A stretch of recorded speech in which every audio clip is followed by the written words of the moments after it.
Tom Masiero, Great American Mining. Thank you for joining the program here today, where we're going to talk a little bit about Bitcoin and energy, more specifically oil and gas.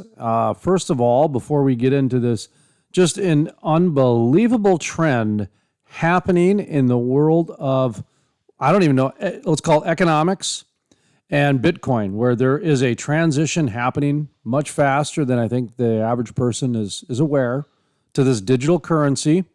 And Bitcoin is one of those ways that is becoming, I don't even know how to describe it. Is it a commodity? Is it becoming its own currency?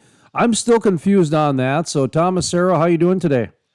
I'm doing great, Jason. Thanks for having me on again. So I don't really need that answered quite yet if Bitcoin's a currency or a commodity. I think it's almost like a hybrid. But talk to me a little bit about what's going on in the world of digital currency as we see this trend happening, where this news story I sent you where the wealthy are hoarding Bitcoin in bunkers. I mean, I saw that and I'm going, this is crazy. And by the way, folks, we're going to get an update on Tom's flaring Bitcoin project, emission management, in just a moment or two. But I needed to get right to the meat of the topic, which is the wealthy are hoarding Bitcoin. So that tells me that the shift is about to happen, sir.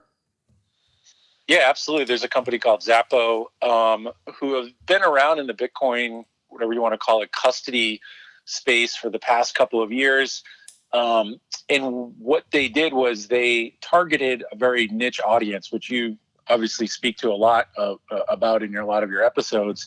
But this particular rich audience is extremely large funds or either privately owned assets in Bitcoin that do not want to hold their, when we call them keys, but it's essentially their passwords to access their Bitcoin, because in Bitcoin, it's just a wallet address. And if you have the correct combination of keys to get in, you can control that wallet. And so what these people will do is they'll use a third-party service like Zappo, who have gone in and they've gone into like old World War II bunkers and essentially retrofitted them to become glorified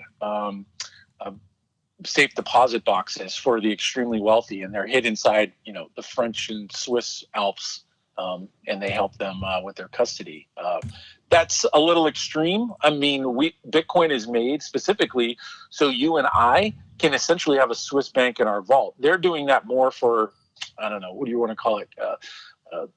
Not to bring too much attention to themselves, so that no one would come after them if they knew that they had their own Bitcoin keys. But for you and I, if you bought Bitcoin and you put it on your own wallet, once you memorize the essentially the key, which is multiple numbers and letters or names, you have that password in your head. You can write it down, you can hide it wherever you want. You don't need a service like this, but the ultra wealthy do partake in this service. So that is why they're doing what they're doing. And there was, I think in that article, 10 as of May 2018, had roughly $10 billion of Bitcoin. And I actually think it's probably in orders of magnitude larger than that at this point. Is there a benefit of the bunker? Is it cooler to keep the servers cooler? Is it more secure for some reason? I guess the security part, I don't really understand as much, just for the simple fact of, this is a digital world, so the hackers are going to be from all over the world. Do you know what I mean by that? To where it would seem that, like, I don't know if this is the same story, but I was reading to where even they have security measures on either this bunker or a different type of safe deposit where there needs to be a pulse on the actual biometric things, so you can't like sever somebody's hand and get in there with fingerprints. There actually needs to be a pulse behind it. Right. Well, that's what's interesting about this particular setup, because the Bitcoin keys or wallet information is not kept online. It's not connected anywhere. There aren't any servers. It could be on a piece of paper inside a locked box. But once you have that piece of paper and you have access to that number or, whatever you want to call it, that key, then you can go and access that Bitcoin digitally from anywhere in the world. So it's more along the lines of like they're burying their treasure, if you want to think about it from a kind of an illustrative standpoint. Well, that's what I was going to ask. The first thing that went into my head is like, okay, so they just took that money out of the Bitcoin circulation, but not really. They just basically put it into a safe deposit box, if you will. So It's technically still in circulation, but it's not. Correct. Yep, that's a great way to look at it. So, okay, but let's take that. Now let's take the opposite end. You know, us plebeians and serfs and us people, you know, that still go to Dunkin' Donuts because Starbucks was busy, you know, that type of thing. So let's talk about that for a second, to where I'm seeing where they're starting to buy back change, and there's this movement for banks to get change now because the shortage of change and all this change. But the bigger picture is that it seems like a way to get us off of the paper money, the actual physical money. And when I look at, you know, from the top to the bottom, it just seems like it's really starting to pyramid towards digital currency much faster than I think people understand. Yeah, there's two parallel tracks that are happening right now. It's definitely trending towards a digital currency. And I'm not actually an advocate for that. I don't think that that's necessarily a good thing for, like you said, us serfs.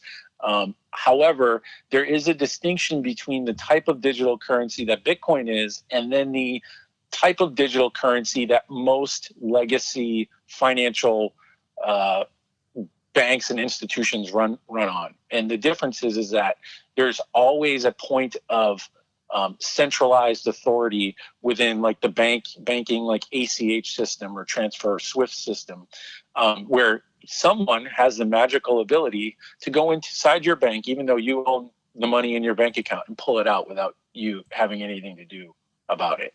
In Bitcoin, there is no authority in that scenario. When you send me money or I send you money, once that transaction is complete, there's nothing anybody can do that can take that away unless you give someone permission with, you know, your set of keys to allow someone to take some of that away. And so that's where I think from a self-sovereignty perspective, Bitcoin will become an extremely valuable tool even in the digital world because it still allows control over your own property rights, which I feel like will become a bigger and bigger point moving forward in this culture. What's going on out in the Bakken with you guys? I was hearing that you're possibly getting some new activity out there, huh? Yeah, the last couple of months has been quite a challenge. We were really, you know, when Armageddon hit middle of March, when the oil market dropped, you know, the bottom dropped out. Right prior to that, we were ready for, you know, rocket ship growth, had multiple contracts ready to go with, you know, the ability to consume lots of gas with a lot of new wells that were being deployed. Obviously, you've kind of documented that's not happening anymore. That's not the new reality. So we had to shift our business model as well as our approach and really just tried to listen to all of the folks on the ground, either in the Bakken or down in the Permian Basin. And really where we're seeing an opportunity right now is to target gas from folks up in the Bakken where we actually purchase the gas directly on the well site. It is at a discounted rate, but because of the way the economics work right now with the very low price of generators and generation equipment, we're actually able to make this work pretty effectively. So if there are well pads where operators aren't connected to a pipeline, we can come in and consume, you know, anywhere from 300 MCFD all the way up to 1,000 MCFD daily of gas for them and provide a new revenue stream for them. So yeah, we didn't think that this would be an option, but that's how it is with new businesses. You have to be nimble to what the market is doing, and that's kind of the direction that we're going in right now. I was just telling somebody, in fact, a group of people in Greeley last week, that for our business, we're working twice as hard, twice as long for half the pay. And that's the way it is right now. And I think a lot of people are experiencing that same boat. And anyway. Yeah, absolutely. Well, it's a tough market out there. I think what there's definitely going to be, well, there already has been kind of constriction already taking place. I think right now it's more along the lines of, survival of the fittest. We believe that there's, a viable future market in what we're doing. So, of course, we just want to survive till we get a little bit more, whatever you want to call it, headway and, kind of where things are going as a country with the election coming up and kind of the future of oil and gas. I think, once that narrative shifts a little bit, I think things will be a little bit more bullish. And we believe that, a lot of the problems that kind of plague the oil and gas industry from like a narrative perspective, i.e., the methane flaring and people looking at that waste as being kind of a black mark on the industry, we believe that we're best suited to actually handle that. Not from a regulatory perspective, but from a strictly ruthless capitalistic angle where we can come in and consume that gas. We can be the energy buyer of last resort in that scenario. Final question, or just kind of wrapping up question here. Great American Mining, Tom Masiero is our guest. They capture emissions, flaring, if you will, and turn it into Bitcoin. Great, crazy capitalists out there at your well site grabbing that gas and turning it into Bitcoin. I mean, to me, I use this as an example all the time as really what's going on out in the oil field, that we've got a lot of clever, crazy capitalists out there. A lot of guys are sleeping out there trying to check methane levels and turn it into liquid and all kinds of different things. But are you guys finding any success anywhere else? Because shale play to shale play, it's a wet gas, a dry gas. There's different chemistries, and I know you guys are finding your niche in the Bakken. Are you looking into other shale plays at all? Oh, absolutely. We're very active in the Permian right now. There's a lot of interest specifically because there's a narrative shift when it comes to Texas being more proactive with their flaring problems. They've got a pretty hotly contested Texas Railroad Commission election coming up, and this has been one of the hot button issues. So you can tell that the operators down there are trying to get a little bit ahead of the curve and figuring out how they're going to tackle this problem. So, yeah, we're doing stuff there. And we're also working with some folks in the Marcellus, a little bit more on the midstream side where they've got some, kind of residue gas supply glut that we can potentially come in and consume that gas and, pump it into a generator and make some Bitcoin. How can people get in touch with you or find out more about what you're up to and have an offer? Sure. Thanks, Jason. You can reach us at www.gam.ai, Great American Mining.